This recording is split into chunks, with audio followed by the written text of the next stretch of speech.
I am going to read to you the poem Magnifique Pete. Who is that mysterious figure wearing flowers in his hair?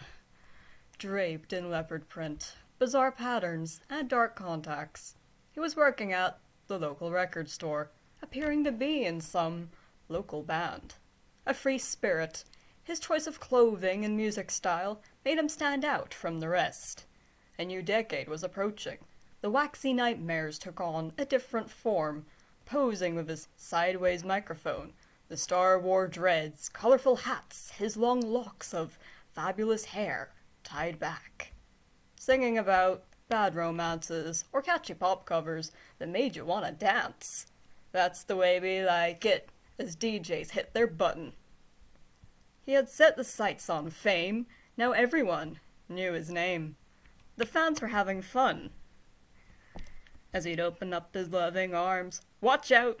He was spinning like a record on the #1 charts. There was no stopping this majestic superstar. He had his cake and ate it too. The '80s sensation rocketed up. However, some of the music press would not mention his other hits, years later being associated with just that single, the cost of being a popular symbol. There was never just one look. His vibes were a whole rainbow. Looking past the eye patch was the next album, Mad, Bad, and Dangerous to Know.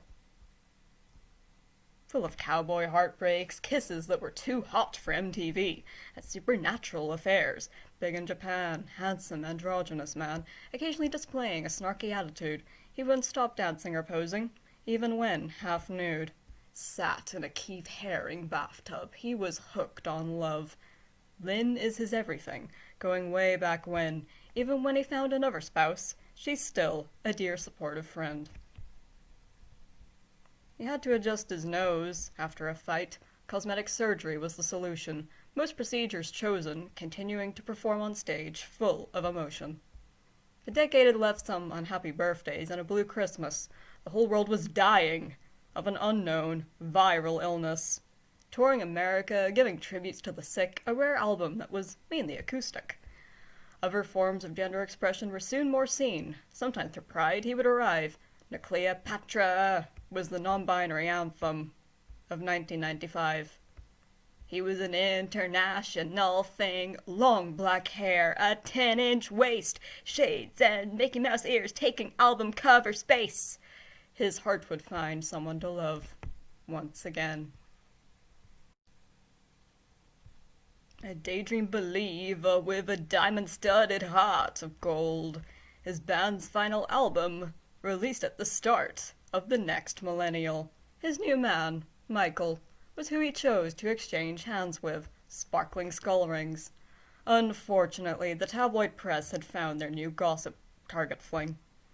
Each cosmetic procedure highlighting a new feature, until one surgeon with an extortionate price tag caused the start of an enormous health snag. In and out of hospitals and operation tables, newspapers listing him as one of the plastic surgery fails. His physical and mental health was becoming unstable. Soon he would try to recover, getting a role as a housemate on Celebrity Big Brother. From his controversial fur coat style of Cruella de Vil, housemates misunderstanding his brutally honest tone, trying to be civil. Jody Marsh was a loudmouth of the house, continuing to gain loads of clout. As the house tasks became more advanced, he had to talk to a plant, giving his own sardonic Buddhist chant. From the show, he donated his money to a transgender charity, helping out the LGBT community. Back when others would be silent, his new show involved finding a new personal assistant.